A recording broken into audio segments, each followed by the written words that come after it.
Рум падыша, Турум падыша. Илгери бир Турум деген падышанын баласы куш салып кечинде үйүнө кайра келатса, ак тайлак минген бир кыз алдынан чыгат экен.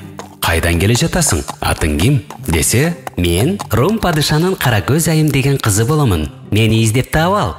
Деп ак тайлакка камчы салып жөнөйт экен. Кара кашка аргымагым кылсам жетет. Кармап эле алайын, дейт да бала кызды койт. Бирок ал жерден чаң бурук этип, бул жерден чаң бурук этип, бала жетпей калат. Турум падышанын баласы 40 жигит менен эртеси дагы ууга чыгып, кечинде үйгө келетсе баягы кыз дагы алдынан чыгат экен. Бала кайрадан кууп жетпей калат. Анан бала санаа тартып, эч нерсеге көңүлү жок. Атасы курдаштарына айтат экен: "Мен балам өңүнөн азып кетти. Эмне болгонун сураштырып бергилечи?" Ал кишилер акырын балага барып сурайт экен: "Эмне болду балам? Эмне эч нерсеге көңүлүң жок?" Рум падышанын кара көз айым деген кызы мага 2 жолу жолугуп, 2 жолу кууп жетпей калдым. Кара көз айымды сүйүп калдым. Атама айткылачы, кара көз айымды алууга уруксат берсин. Ошол кызды ойлоп азып кеттим. Башка эч бир да уурум жок дептир. Баланын сөзүн тиги кишилер Турум падышага төкпөй чачпай айтып барышат. "Мейли, алса алсын", деп Турум падыша баласына курал жарактуу 40 жигитти кошуп, 40 бийени союп, 40 төөгө азык, 40 төөгө пул артып, Румдун шаарына жөнөтөт. Бала бир нече күндөр жол жүрүп отуруп, Румдун шаарынын четине жетип конот экен. Жигиттерин караболго коюп, өзү жатат. Бир окумда чурулдаган чуу чыгат. Чочкойгон кетип караса, "Тос эле тос! Карма эле карма!" деп бирөөнү бир нече киши кууп келатат. Бала качып келаткан кишини кармап алат да сурайт экен: "Сен эмне болгон жансың?" "Мен Рум падышанын колуна түшкөн Карааңкара деген ууру элем. Ал эми сен кимсиң?" "Мен Турум падышанын баласымын. Рум падышанын кара көз айым деген кызын издеп келатамын." Мени куткарып алсаң, мен кара көз айымды алып келип беремин." "Эмне берип куткарып аламын?" "40 төөңдүн пулу менен берсең, куткарып аласың." Бала кууп келгендерге 40 төөнү пулу менен берип, Карааңкыраны куткарып калат. Карааңкыра: "Кара көз айым менен жан сүйөр деген кызды мен өзүм эле алып келемин. 40 жигитиңди үйгө жибере бер" дейт экен. 40 жигит үйлөрүнө кетет. Карааңкыра тоодогу токойду аралап балтасы менен токойду кырып жол ачып баратса, алдынан бир кыз чыгат экен. "Кайда баратасың?" десе, "Рум падышанын кара көз айым деген кызы тоодо чоң сарайда жашайт. Аны 40 кыз, 40 жигит болуп кайтарабыз. Мен ата эниме чай кайнатып берейин деп кетип бараттым эле" дептир. Карааңкыра баягы кызга: "Эмесе кара көз айымдын ашык болгон жигити алыстан келиптир. Анын турган жерин көрсөтүп койчу" деп ээрчитип алат. Токойду аралап жүрүп отуруп, бир мезгилде араң жетишет. Ал жерден Карааңкыра кара көз айымды чоң куржундун бир көзүнө, жан сүйөрдү экинчи көзүнө салып көтөрүп жөнөйт. Караболчулар аны көрүп калып артынан кууп барат. Карааңкыра канаттуулардын, айванаттардын, өсүмдүктөрдүн тилин билген. Бир уктаса 40 күн уктап, 40 күнгө чейин уктабаган күлүк киши болгон экен. Ал айтат: "Бүгүн үйгө жетебиз. Жеткенде мен 40 күн уктаймын. Ал убакта мен 40 бөлмөлүү үйүмдү силерге бир аял бирден кыдыртып чыгат. Ичиндеги дүйнөлөрдү көрсөтүп, кайра жыйнаганча 40 күндүн өткөнүн билбей каласыңар."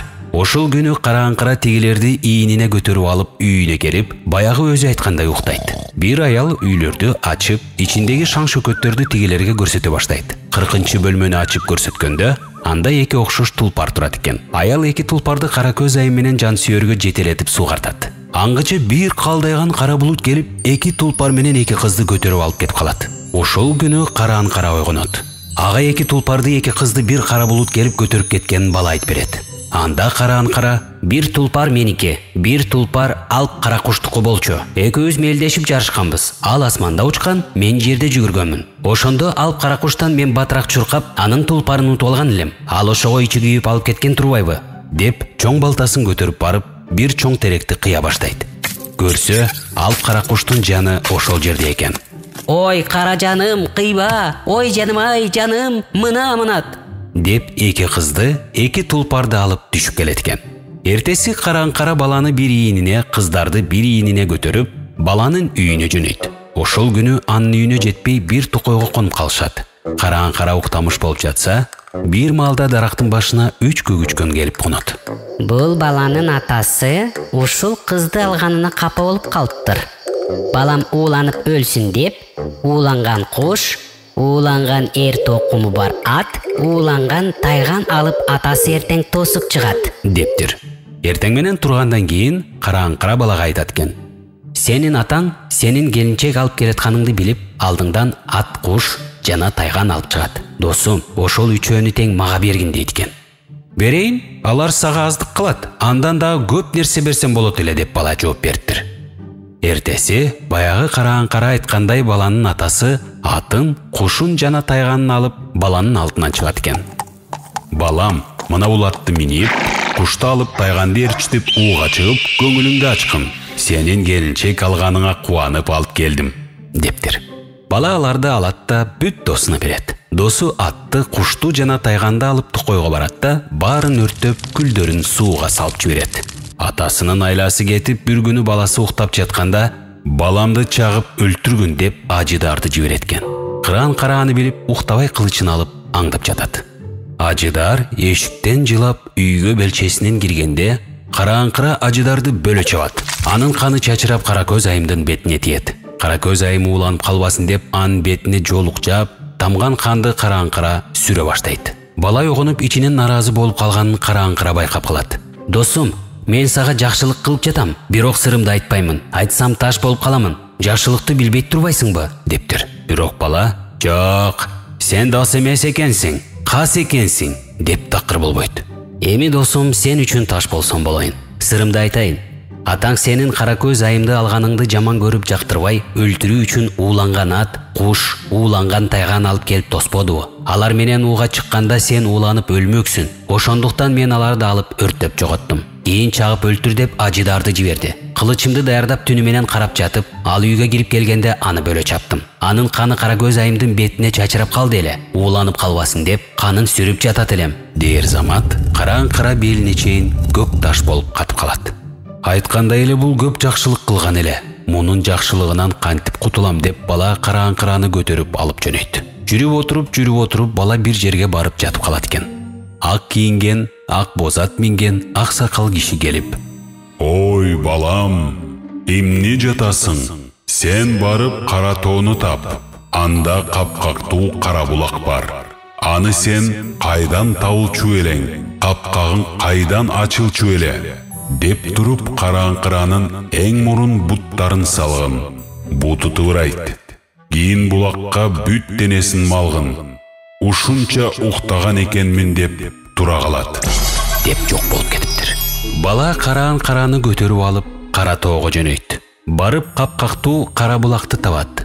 Анын капкагын ачып, "Сен кайдан табылчу элең? Капкагың кайдан ачылчу эле?" деп эң мурун караан-каранын бутун салганда, эки буту тыбырайт. Кийин денесин бүт салат. "Ох!"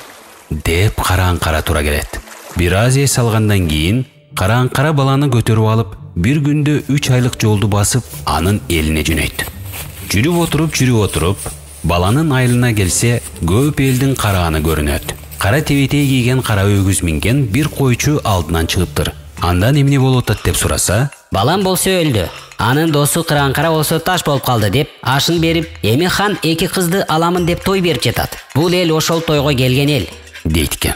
Муну угуп караан-кара койчуга, "Сен ханга барып, акылыңа кел, эйси келатат. Аманатын колуна сал" дегин, дейт экен. Койчу ханга барып, "Эй хан, акылыңа кел, эйси келатат. Аманатын колуна сал" дептир. «Бул жаман койчу эмне дейт?» деп хандын жигиттери койчуну тызылдатып куа калышат. Ал караан-караны көздөй качат. Караан-кара кылычын алып келгендерди кууп, жаңын асманга чыгарып, кыргын салат. Ханды туткундап, дарга асып коет. Ошентип бала таажы кийип, такка олтуруп, атасынын ордуна хан болот. Чоң той берип, Каракөз айым экөөбү үй бүлө баштайт. Берке кызды караан-карага берип, кош айтышып, аны элине жөнөтөт.